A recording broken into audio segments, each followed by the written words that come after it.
Welcome to our 6th video on sequential Monte Carlo samplers, where today we finished talking about an approximation for the optimal L-kernel. The video is brought to you by the Centre for Doctoral Training in Distributed Algorithms at the University of Liverpool, and I am still Dr. Peter Green. Okay, so in our previous video we said that our optimal L-kernel, that is the L-kernel that minimises the sample variance of our estimator, is proportional to all of this stuff, where Q1 is our proposal iteration 1 and Q2 is our proposal iteration 2. Now what I'm going to do at this point is introduce some extra notation. So specifically what I want to do is write a little arrow over the top of Q2 here. So the reason why I want to do this, I'll explain over here. So it's a notation thing, and it's to stop us getting confused, because sometimes we're a bit lazy about the notation that we use, and that's not always very helpful. So what I'm going to do here is we're going to consider the situation where our samples, let's say they're all in R1. So each sample, each iteration is a scalar, and so we're going to have x1 on the horizontal axis and x2 on the vertical axis. So we're pretending that our algorithm has run for 2 iterations. We're going to plot our samples of x1 and x2 against each other. So let's just say they look something like this, just as an example. And each one of these is a single sample. So we could say that that is, for example, I'll use capitals for a sample. So that's x1, x2, I. So that's our ith sample sitting there. And what we're saying is that this has been generated from this proposal distribution. So we had a Q2, x2 given x1 multiplied by Q1 x1. And so that is specifically, remember, we generated samples in iteration 1 from Q1, and then conditional on those samples we generated our x2 samples at iteration 2, and those two multiplied multiplied together is equal to some kind of joint distribution. So you can imagine, now that we're looking at this graph and our x is in R1, then you can see that there's a joint distribution over both x1 and x2. So I'm going to write that as a qj for now, just to show that that means joint. So joint distribution over x1 and x2. Okay, so that's fine. Now the confusion comes if I decide to write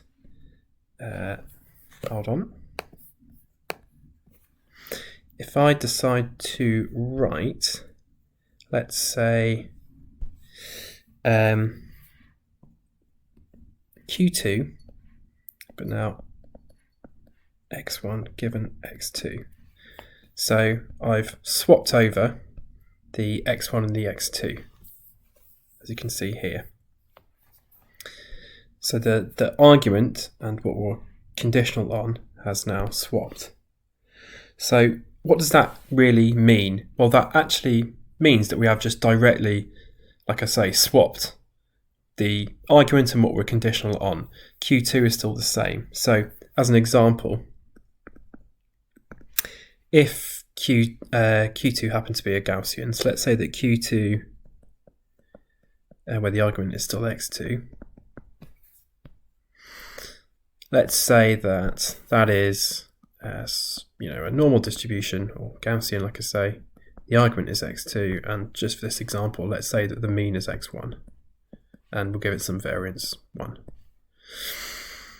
Then in this notation, if I write Q2 and then x1 given x2, then we are literally, like I say, just swapping these two around. So now the argument is x1 and the mean is x2. Okay, so that's what we mean.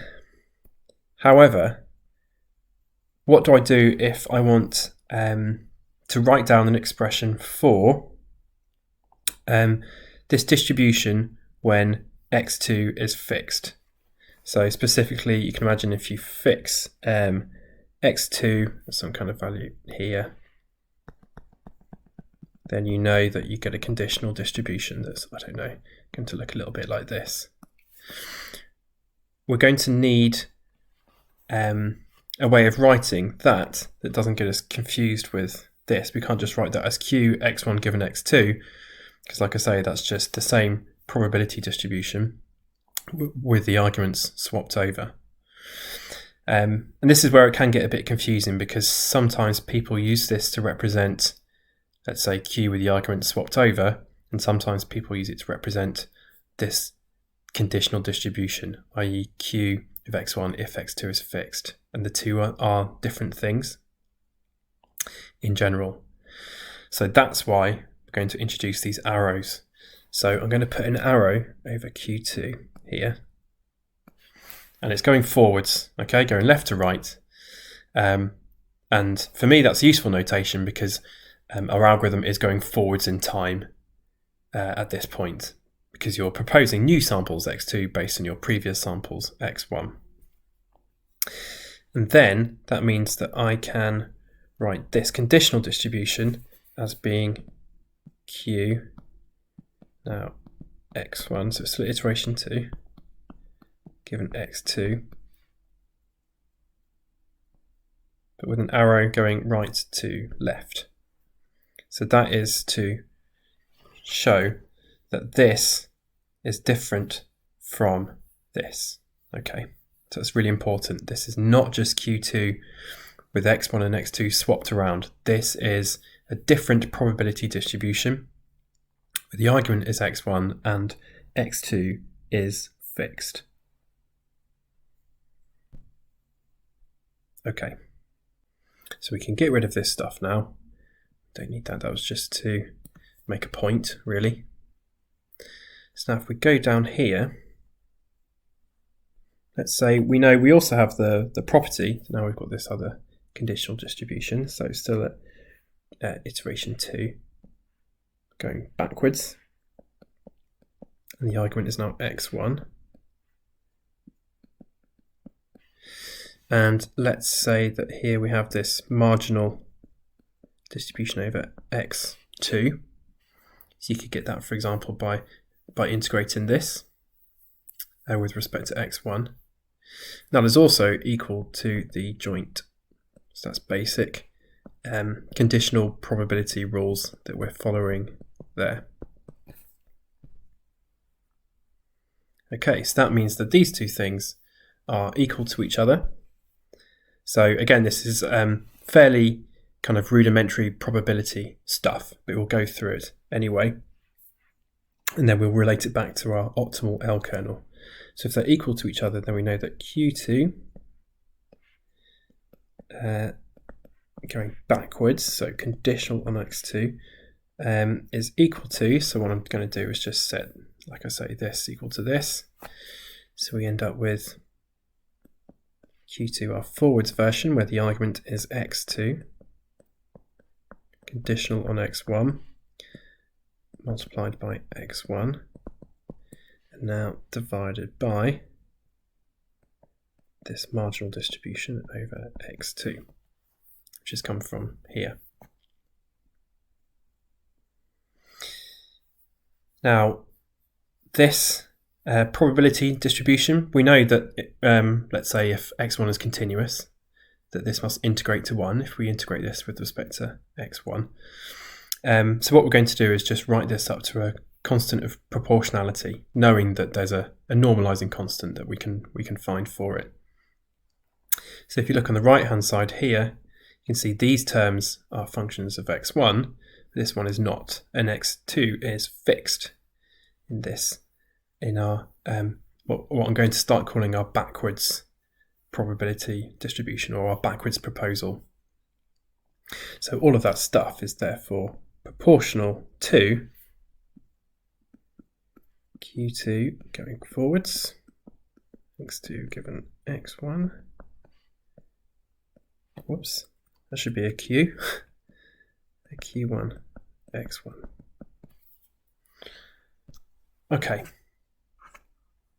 So now we can relate all of this back to our equation for the optimal L-kernel. So I'm going to go back over here. And now you can see we've, like I say, introduced this arrow. So this is our forwards proposal. And again, we're going to look at our optimal L-kernel. The argument is x1 and x2 is fixed. So what we have here is these two things do have x1s in them. These two are only functions of x2, so they're essentially constants. So our optimal L-kernel, if it's proportional to this, then because x2 is fixed, it is also proportional to simply the forwards proposal, x2 given x1, and then our proposal at iteration 1. And then from the equations in blue that I was writing just a few seconds ago, we know that that is also proportional to our backwards proposal going the other way. x1 conditional on x2. So now we finally have this expression for our optimal L-kernel. So we know that our L-kernel conditional on x2 is proportional to this backwards proposal here.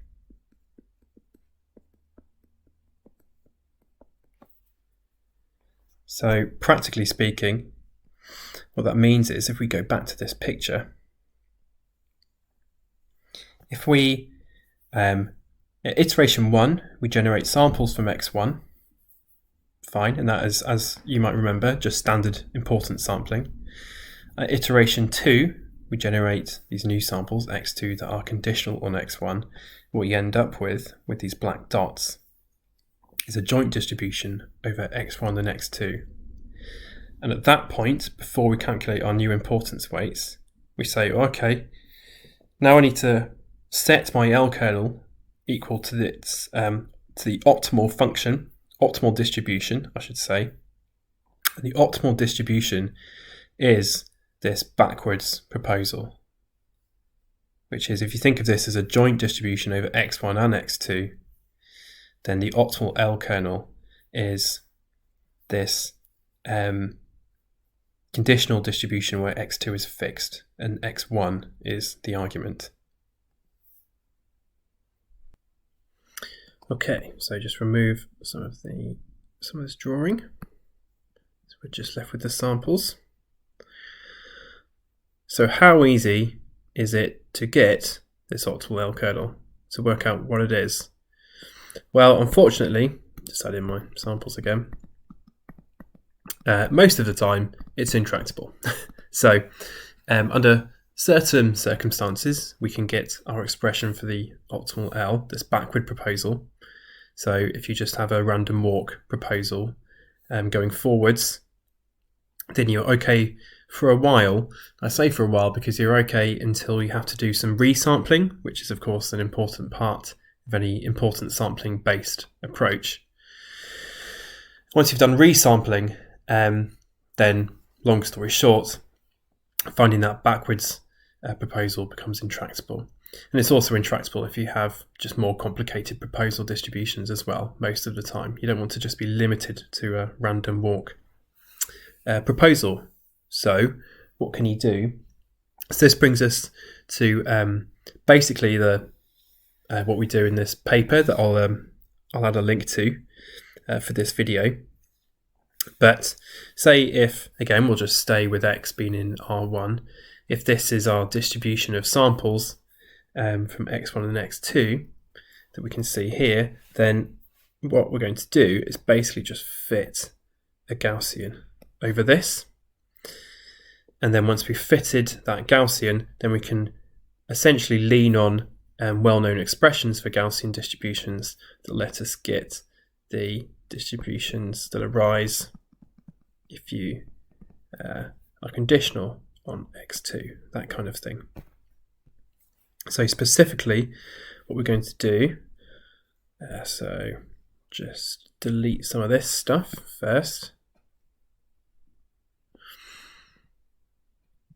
So going to say we've got our samples from x1 and x2. We calculate the sample mean and sample variance of them, and what we're going to say is that that joint distribution, so again using a capital J for joint, over x1 and x2 is approximately equal to a Gaussian.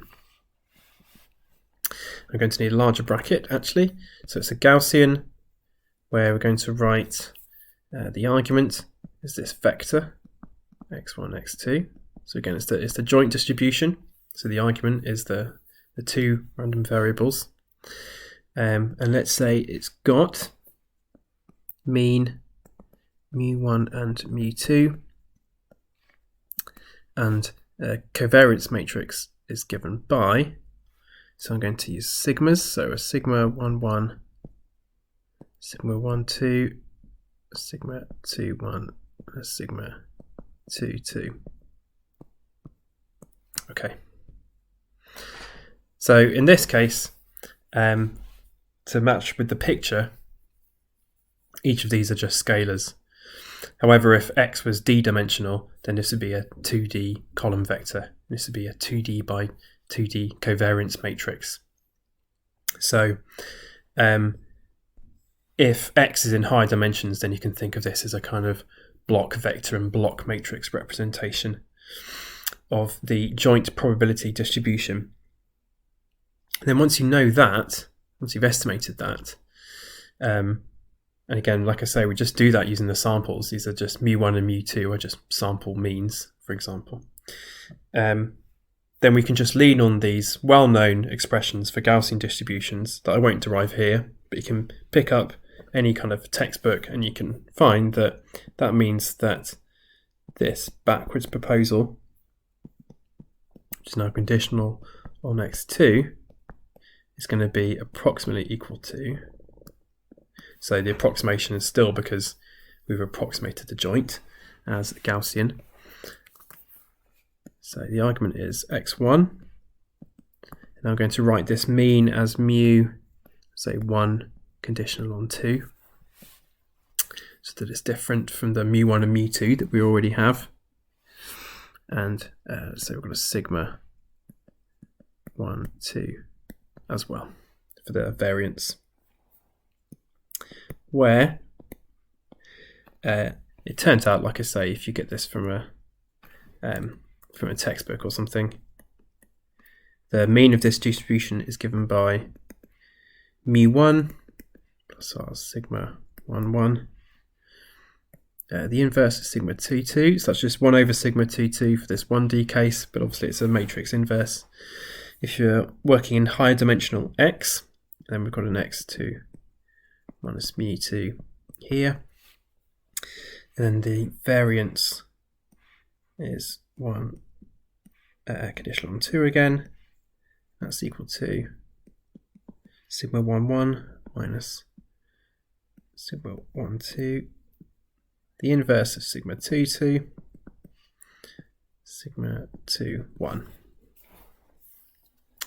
And so that is at least one of the strategies that we use in the paper, is we say, okay, we've generated samples at x1, we've then generated samples at x2, we need to calculate our new importance weights, our weights at iteration 2. But before we do that, we need to find the L-kernel.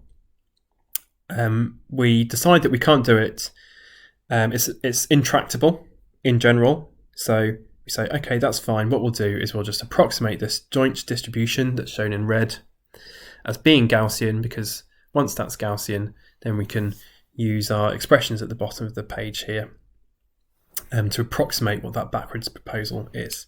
So I should say, being picky, is iteration 2. So I'm going to write a little 2 in there. And so now we have our equation for the optimal L-kernel.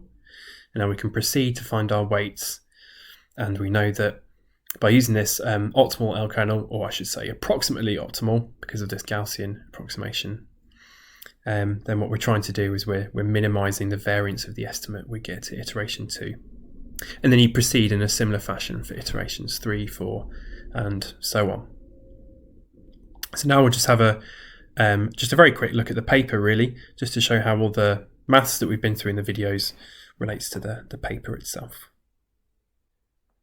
So here's a paper. This is the archive version, so it's open access. And if we skip a bit of the introduction, we can see we get to our optimal L-kernel section. So this is essentially describing the maths that we've already been through in the videos. So again, to try and help communicate what's going on, we've just focused on what happens at iteration 2 initially. So that's exactly what I've done in the video as well. So we follow this through. We end up with our expression for our optimal L-kernel, which we've written as L-opt. And this is the key bit that we covered today, is that it's this. It's proportional to this, which is equal to the backwards proposal. Again, to help communicate things really, we have an illustrative example that we can plot, because it's just in 2 dimensions after 2 iterations. Then we finish by considering the general case where X has capital D dimensions and our sampler is running for K iterations. Then we have our expression for the optimal L-kernel at a generalized iteration of our sampler. Then estimating the optimal L-kernel, so this is the Gaussian stuff that we just covered. So here we're saying that our joint distribution is approximately equal to a Gaussian. Again, being general, this is a sample at iteration k minus 1, iteration k. And we have a block vector for the mean and a block matrix for the covariance matrix. There's various other approximations you can take for this joint distribution as well. So in this particular case, we had a go with a Gaussian mixture model too, and the relevant equations are derived here. But they're all just approximations for that joint distribution, which in the video is over x1 and x2. Then we have various illustrative problems. So this is one that we've made up, i.e. it's what we call a toy problem. Basically what we're showing here is that for the expected values of x1 and x2 for this 2D problem, if the true answer is given by the green line, then our approximately optimal L-kernel solution, i.e. the red line, converges faster than an alternative for the L-kernel, which is called a forward proposal, which we don't have to worry about too much. This is just a common choice that's made, but is what we're trying to illustrate here is that it is in fact suboptimal. And you can see similar results for elements of the covariance matrix for this target distribution as well. And then towards the end, down here, there's also discussion of applying an SMC sampler to find, if you're into this kind of stuff, the hyperparameters of a Gaussian process, which for this specific example has been used to model helicopter dynamics, which is lots of fun. So that is the end of our material on optimal L-kernels for SMC samplers. Hopefully you've enjoyed it and found it useful. We're taking requests for the next series, so if you're interested, then you can always drop me an email, p.l.green@liverpool.ac.uk. Or in fact, if you'd like to do a PhD in this kind of stuff, then you should certainly check out their website for the Centre for Doctoral Training in Distributed Algorithms here at Liverpool.